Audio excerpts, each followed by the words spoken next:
Good evening बच्चों। आज हम लोग जो पिछले 3-4 क्लास में पढ़े हैं उसका हम लोग रिवाइज कर लेते हैं एक बार। पहले क्लास में हम लोगों ने पढ़ा था नंबर सिस्टम में हमने ऑड नंबर देखा था, इवन नंबर देखा था, प्राइम नंबर देखे थे। तो प्राइम नंबर में सबसे ज़्यादा इम्पोर्टेंट जो चीज़ हमको लगा था वो मैं अभी लिख देता हूँ। सबसे स्मॉलेस्ट इवन प्राइम नंबर 2 होता है। 2 is the smallest even prime number, ठीक है। और 3 क्या होता है? Smallest odd prime number.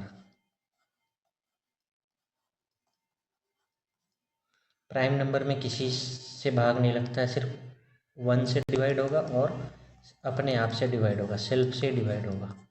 1 prime number नहीं है, 1 is not a prime number, ठीक है। चीज़ को ध्यान रखना है। और सबसे स्मॉलेस्ट प्राइम नंबर 2 हो गया। सबसे स्मॉलेस्ट इवन प्राइम नंबर भी 2 हो गया। सबसे स्मॉलेस्ट ऑड प्राइम नंबर 3 हो गया। इसके अलावा 1 से लेकर 100 तक का प्राइम नंबर हम बोले थे, सभी को याद होना चाहिए। तो एक बार लिख के कोशिश करना 1 से लेकर 100 तक, और उसको याद करने की कोशिश करना। इसके बाद जो नेक्स्ट क्लास में हम लोगों ने पढ़ा था डिविजिबिलिटी रूल पढ़ा था, मतलब कि कोई भी नंबर दिया हुआ है तो ये पता करने के लिए कि उसमें किस संख्या से भाग लग जाएगा, यही हमने पढ़ा था। तो एक बार उस चीज़ को रिवाइज कर लेते हैं। जैसे 2 से जो डिवाइड करने का नियम था, 2 से कभी कोई संख्या में तभी भाग लगेगा जब उसके लास्ट में 2, 4, 6, 8 या 0 होगा। 3 से तभी डिवाइड होगा जब सम ऑफ डिजिट्स किससे डिवाइड होगा? 3 से। 9 के लिए भी सेम रूल था, ठीक है। 4 से लास्ट 2 डिजिट में 4 से डिवाइड हो जाना चाहिए। 5 से डिवाइड का क्या नियम था? कोई भी संख्या के लास्ट में 0 या 5 रहे तो 5 से डिवाइड हो जाएगा। उसके बाद 6 से जो डिविजिबिलिटी का नियम था, या तो वो 2 एंड 3 दोनों से होना चाहिए डिवाइड। 7 के लिए कोई नियम नहीं है, 7 के लिए टेबल याद करना पड़ेगा। 8 के लिए लास्ट 3 डिजिट होना चाहिए डिवाइड 8 से। और 9 के लिए वही है, सम ऑफ ऑल डिजिट्स।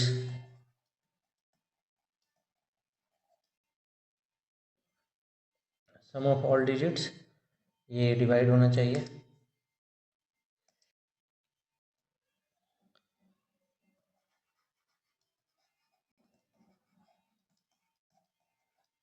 तो ऐसे करके हम देख पाएंगे कि कौन सा नंबर किससे डिवाइड होता है कि नहीं होता है। एक एग्जांपल इस पर हम लोग देख लेते हैं फटाफट। ये सब रूल्स नोटबुक में लिखा होना चाहिए ताकि कभी भी पढ़ लो, बार बार रिवाइज नहीं करवाया जाएगा। इसलिए इसको अपना नोट्स बना लो बढ़िया से, सुंदर से, और 1-2 एग्जाम्पल भी लिख लो। धीरे धीरे ऑटोमेटिक याद हो जाएगा, जब नंबर सामने आते रहेंगे सब याद होते रहेगा। जैसे एक नंबर लिख लेते हैं हम, छोटा सा नंबर लिखते हैं 126, ठीक है। अब क्या इसमें 2 से डिवाइड होगा? बिल्कुल होगा, क्योंकि लास्ट डिजिट इवन है तो 2 से डिवाइड होगा। 3 से डिवाइड होने के लिए हम सभी संख्याओं को जोड़ेंगे, 1 + 2 + 6 कितना होता है? 9 आ गया। अब देखो 9 आ गया, मतलब ये 3 से भी डिवाइड होगा और 9 से भी डिवाइड होगा। मतलब इसमें 3 से भी डिवाइड लगेगा और 9 से भी लगेगा। 4 से लगेगा, लास्ट का 2 डिजिट क्या है इसका? 26। 26 में 4 से डिवाइड लगता है? नहीं लगता है, तो मतलब इसमें 4 से भाग नहीं लगेगा। 5 से लगेगा, 4 से नहीं लगेगा। 5 से लास्ट डिजिट देखना है, या तो 0 होना चाहिए या 5 होना चाहिए, जो कि नहीं है तो 5 से भी नहीं लगेगा। 6 से लगेगा? हाँ बिल्कुल लगेगा, क्योंकि जो संख्या 2 से भी डिवाइड हो और 3 से भी हो वो 6 से भी डिवाइड होगा। 7 से क्या है कि डायरेक्ट हमको डिवाइड करके देखना है, तो 7 × 7 हाथ में रहा 5, 56, 7 × 56, मतलब 18 7 × 126 होता है, तो मतलब 7 से भी डिवाइड होगा। 8 के लिए हमने क्या बताया था? लास्ट 3 डिजिट, तो 3 अंकों की ही संख्या है, तो एक बार भाग दे के देख लो। अब देखो, जब ये 4 से ही भाग नहीं लग रहा है इसमें, तो 8 से तो बिल्कुल नहीं लगेगा, तो इसलिए 8 से इसमें भाग नहीं लगेगा। 9 से अभी हमने देखा सम ऑफ ऑल डिजिट 9 है, तो 9 से भी भाग लगेगा। 10 से नहीं लगेगा, पूछो क्यों? क्योंकि लास्ट में 0 है ही नहीं, तो 10 से भाग लगेगा ही नहीं। तो मतलब ये संख्या 2 से, 3 से, 9 से, 6 से, 7 से, 9 से पूरी पूरी कट जाएगा। इसके अलावा और भी नंबर होंगे, जैसे कि ये नंबर और भी किसी से कट सकता है, जैसे कि 7, 1 जा 7, 18 से भी पूरी तरह कटेगा ये। तो हम केवल 1 से लेकर 10 तक के बीच में ही हम चेक कर रहे हैं, क्योंकि इतने से काम हो जाएगा। फिर ये नंबर छोटा होते जाएगा, तो छोटा हो जाएगा तो फिर ऑटोमेटिक ये कटते चला जाएगा। तो हम इसलिए 1 से लेकर 9 तक के बीच में ही देख रहे हैं। तो ये हो गया। अब इसके बाद हमने सीखा था क्या सीखा? एलसीएम सीखे थे हमने।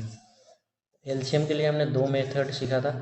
अभी कुछ बच्चों को प्रॉब्लम आ रही है लिस्टिंग मेथड में, तो लिस्टिंग मेथड अभी हम देखते हैं। लिस्टिंग मेथड में कुछ नहीं है ज़्यादा। पहले तो एक फ्रैक्शन मेथड सीखे थे हमने, मतलब उसका फैक्टर में तोड़ देने के लिए। जैसे कि मान लो एक एग्जांपल छोटा सा ले लेते हैं, फाइंड एलसीएम ऑफ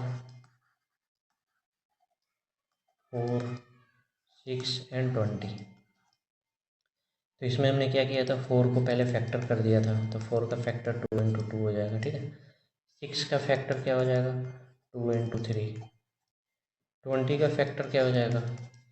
2 इंटू 2, 2 2 जा 4, 4 5 जा 20। अब हमें कॉमन लेना था, कम से कम 2 में कॉमन आना चाहिए या तीनों में कॉमन आ जाना चाहिए। कम से कम 2 में तो ज़रूर आना चाहिए। तो ये देखो, ये इसमें 2 इन तीनों में है, तीनों संख्याओं में है ना 2, तो इसके इन तीनों के बदले 1 2 लिखेंगे, ठीक है। उसके बाद देखो, एक ये 2 यहाँ है, इसमें है, और एक इसमें है, तो इन दोनों 2 के बदले एक और 2 लिख लेंगे। अब जो बच गया 3 अकेला बच गया, ये 3 अकेला बच गया, और ये 5 भी अकेला बच गया।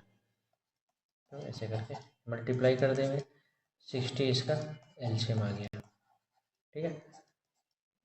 वीडियो देखते के साथ साथ क्वेश्चन को कॉपी पे लिख करके उसको साथ साथ करने में भी अच्छा सीखने को मिलता है, तो वो भी एक प्रैक्टिस बनाना बहुत ज़रूरी है। अभी क्या है, इसको दूसरे मेथड से करके देखते हैं। क्वेश्चन क्या है, 4 6 20 का एलसीएम। तो इसमें हमने बताया था, सबसे पहले देखना है कि 2 से डिवाइड होता है ये नंबर। बोला हाँ बिल्कुल होता है, तीनों नंबर डिवाइड होते हैं, 2 2 जा 4। इसीलिए जानना जरूरी है कि कौन सा संख्या में किससे भाग लगता है कि नहीं लगता है। अगेन 2 से भाग लगेगा, 2 1 जा 2, 2 5 जा 10। अब किसी से तो भाग नहीं लगेगा, 3 एक प्राइम आ गया, 5 भी एक प्राइम आ गया, तो अभी सभी को मल्टीप्लाई कर देंगे। किसको मल्टीप्लाई करेंगे? ये सब आपस में मल्टीप्लाई हो जाएगा।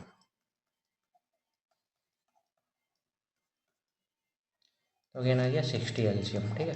किसी भी मेथड से करो एलसीएम चेंज नहीं होगा। मैथ को किसी भी मेथड से बनाओ, आंसर कभी चेंज नहीं होता। हाँ, मेथड आना चाहिए। ये थोड़ा ज़्यादा इजी मेथड है, वो भी मेथड सही है, दोनों मेथड का अपना अपना मज़ा है। तो ऐसे करके हम एलसीएम निकालते हैं। एक और क्वेश्चन कर लेते हैं ताकि जो भी डाउट है वो अच्छे से क्लियर हो जाए। एक और क्वेश्चन कर लेते हैं, दोनों मेथड से करेंगे।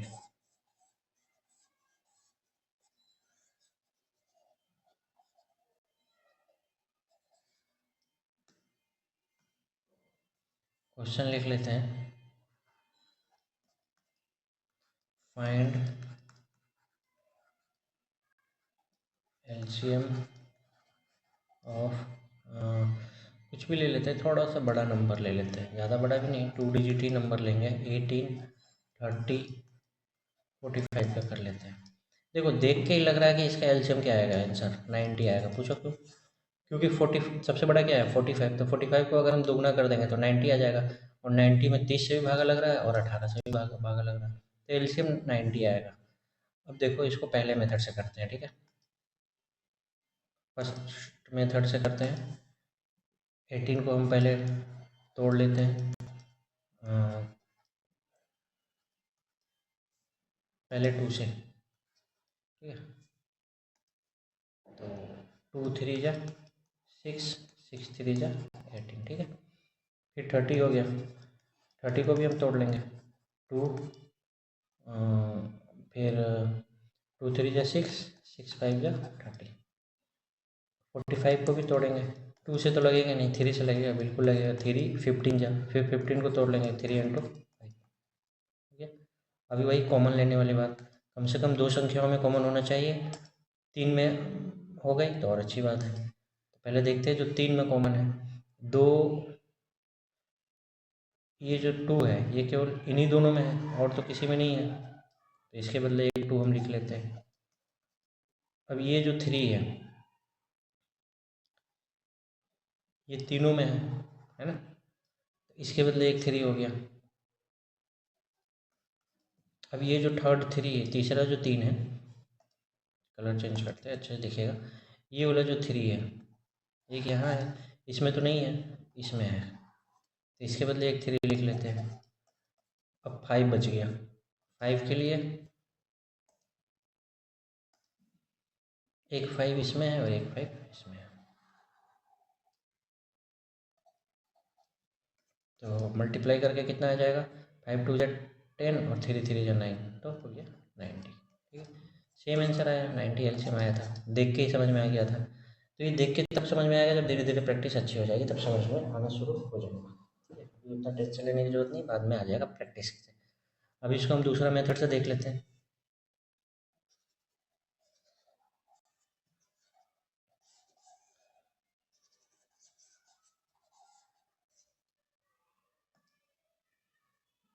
नंबर है हमारे पास 18 है, 30 है और 45 है। क्या इन तीनों में से कोई 2 संख्याओं में 2 से भाग लगेगा? हाँ बिल्कुल लगेगा। 2 9 जा 18, 2 15 जा 30, 45। क्या इन 3 संख्याओं में जो 9 15 और 45 है, 2 से लगेगा भाग? नहीं लगेगा। 3 से लगेगा? हाँ बिल्कुल लगेगा। 3 3 जा 9, 3 5 जा 15 और 3 15 जा 45। और अब देखो 3 से भी लगेगा, फिर से एक बार 3 1 जा 3, 5 का 5 रह गया और ये 3 5 जा 15, ठीक है। अब 5 से एक बार और लग जाएगा भाग, तो ये 1, ये 1, ये भी 1, तो एलसीएम क्या आ जाएगा हमारा,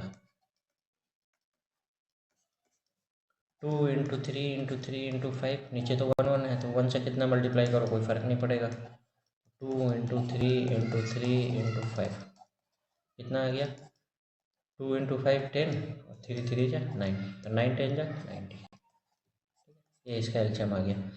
तो अभी हमने प्रैक्टिस किया, पिछले जो 3 क्लासों में हमने पढ़े उन सभी चीज़ों का हमने अच्छे से प्रैक्टिस कर लिया है। अब थोड़ा सा आगे बढ़ते हैं और फ्रैक्शंस के बारे में, जो हमने फ्रैक्शंस को रेस्ट दिया था उसको अब थोड़ा हम जगाने की कोशिश करते हैं फ्रैक्शन को। तो रेस्ट में नहीं है, अब ये जाग चुका है। तो फ्रैक्शन हमने सीखा था एक न्यूमरेटर और एक डिनोमिनेटर का फॉर्म में रहेगा, जैसे 3/5। इसमें हमने कुछ एग्जांपल्स देखे थे, प्रॉपर, इम्प्रॉपर, कंबाइंड। खैर वो सब अपना ज़रूरी नहीं है, बट वही ठीक है। प्रॉपर फ्रैक्शन वही है जो एक से छोटा होता है, मतलब ऊपर वाला नीचे वाले से छोटा रहेगा, जैसे प्रॉपर फ्रैक्शन है। इम्प्रॉपर मतलब कि जो न्यूमरेटर होगा वो डिनोमिनेटर से बड़ा होगा, तो उसका आंसर 1 से बड़ा आएगा। तो ऐसे करके फ्रैक्शन के बारे में देखे थे, कुछ प्रॉपर कुछ इम्प्रॉपर, कंबाइंड फ्रैक्शन भी देखे थे। खैर एनीवे उससे कोई मतलब नहीं है, अभी हम फ्रैक्शन का एडिशन सीखेंगे, जैसे 3/5 और 2/4 दे देगा, ठीक है। तो हमें क्या करना है इसमें, ये दोनों फ्रैक्शन जो है, नीचे जो इसका डिनोमिनेटर है दोनों का अलग अलग है, तो हम क्या करेंगे, दोनों का डिनोमिनेटर सेम करेंगे। 3/5 है और 2/4 है, ये सब मैं लिखने के लिए ही बता रहा हूँ। अभी देखो दोनों का नीचे का सेम करना है, तो ऐसा कौन सा संख्या है जिससे मल्टीप्लाई करेंगे इसको तो दोनों का डिनोमिनेटर सेम हो जाएगा। तो उसके लिए सबसे बेस्ट तरीका क्या है, 5 और 4 का एलसीएम ले लेंगे। तो 5 और 4 का एलसीएम क्या होगा, डायरेक्ट 20 हो जाएगा, ठीक है। तो इसके नीचे हमें 20 करना है, तो 5 को किससे मल्टीप्लाई करेंगे, 4 से, तभी 20 हो जाएगा। तो 3 को भी किससे मल्टीप्लाई करेंगे? 4 से। हमेशा ऊपर और नीचे सेम नंबर से मल्टीप्लाई करेंगे। इसका भी नीचे हमें सेम करना है, 4 है तो नीचे किससे मल्टीप्लाई करेंगे? 5 से। तो इसमें भी ऊपर में 5 से ही मल्टीप्लाई करेंगे, तभी तो ये 5 और 5 कट करके 2/4 ही रह जाएगा। हम क्या कर रहे हैं कि फ्रैक्शन को, डिनोमिनेटर को इक्वल करने की कोशिश कर रहे हैं ताकि हम उसके न्यूमिनेटर को आपस में जोड़ सकें। तो ये 20 हो गया, इसका डिनोमिनेटर ऊपर में कितना हो गया? 12। इसका ऊपर में कितना हो गया? 10। और नीचे में कितना हो गया? 20। अब क्या है कि अब इन दोनों को जोड़ना है, तो जोड़ना है तो अब जब हम तभी दो फ्रैक्शन को जोड़ेंगे जब उन दोनों का डिनोमिनेटर सेम होगा, नीचे वाला सेम होगा। इन दोनों का नीचे वाला क्या सेम है? हाँ बिल्कुल सेम है। तो अब इन दोनों को हम जोड़ेंगे, तो दोनों को जब जोड़ेंगे तो जोड़ने के बाद क्या आ जाएगा? ऊपर वाला जुड़ जाएगा, तो 12 और 10 22 होता है, और नीचे वाला जैसे था 20 का 20 रह जाएगा। ठीक है। अब क्या ये नंबर कट रहा है किसी से? क्या ये 2 से कट रहा है? हाँ कट रहा है। ये 11 बार में कटेगा और ये 10 बार में, तो आंसर क्या आ जाएगा? 11/10। ये आंसर आ जाएगा। आज हम लोग केवल फ्रैक्शन का एडिशन ही सीखेंगे और एडिशन पे ढेर सारे प्रैक्टिस करेंगे। जब एडिशन हम अच्छे से सीख जाएंगे तो समझो कि सब्ट्रैक्शन, मल्टीप्लिकेशन, डिवीजन सब सीख जाएंगे। वो सब उतना ज़्यादा नहीं है, लेकिन एडिशन बहुत, क्योंकि यहीं से बेस बन के आएगा। सब चीज़ हम एक साथ सीखेंगे तो कोई फ़ायदा नहीं है। तो बेटर है कि हम एक चीज़ को अच्छे से सीख लें और अच्छा लगेगा। एक और क्वेश्चन देख लेते हैं, जैसे कि दे दिया जाए 3/5 प्लस 4/9 दे दिया जाए। अब हमने क्या किया था? डिनोमिनेटर को सेम किया था। सेम करने के लिए 5 और 9 का एलसीएम लेंगे, तो 5 और 9 का एलसीएम क्या हो जाएगा? 45। अब क्या करेंगे? जब 5 को हम 45 बनाए, 5 को 45 बनाए ना, तो कितने से मल्टीप्लाई किए? 9 से। इसको हम 45 बनाने के लिए क्या किए थे? इंटू 9 से मल्टीप्लाई किए थे। अब ये 3 को भी हम यहाँ ले करके जब आएंगे तो 9 से मल्टीप्लाई करके ही लाएंगे, तो 9 3 जा 27। फिर बीच में प्लस का साइन है, ये वाला, ठीक है। ये वाला प्लस का साइन हमने यहाँ भी दे दिया, प्लस का साइन, ठीक है। अब क्या है कि 9 को हम 45 बनाने के लिए किससे मल्टीप्लाई किए? कलर चेंज करते हैं पहले, ज़्यादा समझ में आएगा। 9 को 45 बनाने के लिए हमने किससे मल्टीप्लाई किया? 5 से। तो 4 को भी हम किससे मल्टीप्लाई करेंगे? 5 से। क्यों? क्योंकि 4 के नीचे जो 9 है, 9 को 45 बनाने के लिए हमने 5 से मल्टीप्लाई किया। 9 को 45 लाने के लिए हम 5 से मल्टीप्लाई करेंगे, तो इसके ऊपर में जो न्यूमरेटर है इसको भी हम 5 से ही मल्टीप्लाई करेंगे, क्योंकि हमने क्या किया था? ऊपर और नीचे सेम चीज़ से ही मल्टीप्लाई करते हैं। तो ये 4 5 का 20 हो गया। अब जोड़ देंगे तो 47/45 आंसर आ गया। ठीक है, और देखते हैं। The more you practice the more you be perfect.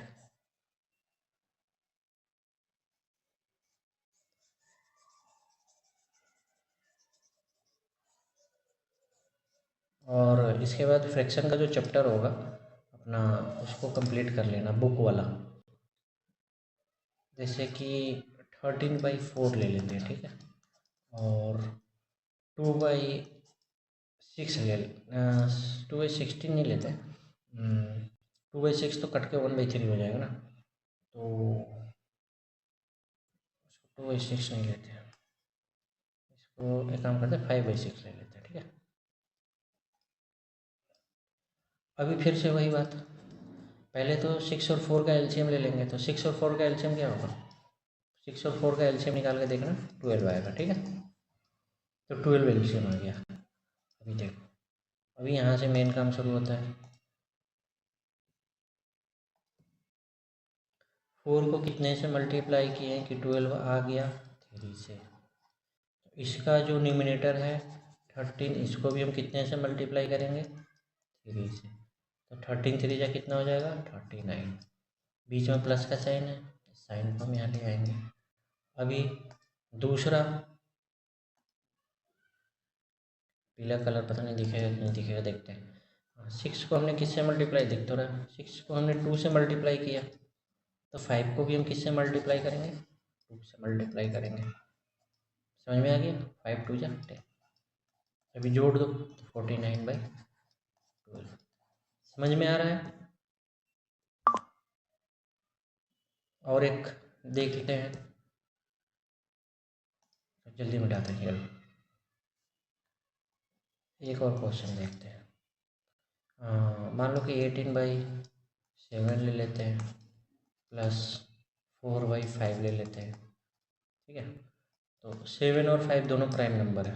तो प्राइम नंबर का एलसीएम क्या होता है, आज ही क्वेश्चन में भेजे थे, दोनों का प्रोडक्ट। तो ये क्या हो जाएगा, 7 5 जा 30। ये इसका एलसीएम, नीचे जो रहेगा डिनोमिनेटर उसका एलसीएम लेना है। उसके बाद आगे बढ़ते हैं हम। 7 को हमने किससे मल्टीप्लाई किया कि 35 आ गया 5 से। तो वैसे ही 18 को हम किससे मल्टीप्लाई करेंगे, 5 से। 18 5 जा 90, प्लस का प्लस, ये वाला प्लस तो साइन है, साइन को लेके आएंगे। अभी बहुत कलर चेंज करना पड़ रहा है क्योंकि तभी पता चलेगा किससे क्या हो रहा है। 5 को हम 35 लाने के लिए क्या किए, 7 से मल्टीप्लाई करेंगे। तो 4 को हम यहाँ लाने के लिए किससे मल्टीप्लाई करना पड़ेगा, 7 से। तो 4 7 जा 28। अब दोनों को जोड़ देंगे, 118/। समझ में आ रहा है चीज़ें कैसे चल रही है। तो ऐसे 2 डिजिट के जितने भी फैक्टर्स हैं उसका प्रैक्टिस करना। एक और करते हैं, ये 4th नंबर है ना, एग्जाम्पल शायद देख लेना, जो भी नंबर है, नंबर से मतलब नहीं है। 13/5 कर लो और 7/9 कर लो। तो अभी दोनों का एलसीएम कितना हो जाएगा, 9 5 जा 45। फिर से एरो बना के समझाएं, लेकिन धीरे धीरे एरो हटाना पड़ेगा। चलो एक और एरो करके ही समझाते हैं। 5 9 जा कितना हो गया, 9 से मल्टीप्लाई किया। तो 13 को क्या करना पड़ेगा, 9 से ही मल्टीप्लाई करना पड़ेगा। 13 9 जा 13 का टेबल तो याद नहीं होगा, 117। टेबल याद होना चाहिए 20 तक। फिर 9 को कितने से मल्टीप्लाई किए हम, 45 आने के लिए 5 से। तो 7 को भी कितने से मल्टीप्लाई करेंगे, 5 से। 7 5 जा 35, प्लस का साइन नहीं छोड़ना है। अब दोनों को जोड़ेंगे तो 11 3 14 हो गया, 14 1 15, 152/45। तो ऐसे करके हम फ्रैक्शंस का एडिशन करते हैं। ठीक है, तो अपना जो सिलेबस में तुम्हारा फ्रैक्शंस जो होंगे उसका एडिशन करने के लिए देखना। कल हम इसका सब्ट्रैक्शन, कल हम इसका कुछ और प्रैक्टिस करेंगे, फिर माइनस सीखेंगे, मल्टीप्लिकेशन और डिवीजन भी देख लेंगे, तो सही हो जाएगा। चलो अपना अपना पढ़ाई पे लग जाओ, ठीक है, और नोट्स बनाया करो कैसे होगा।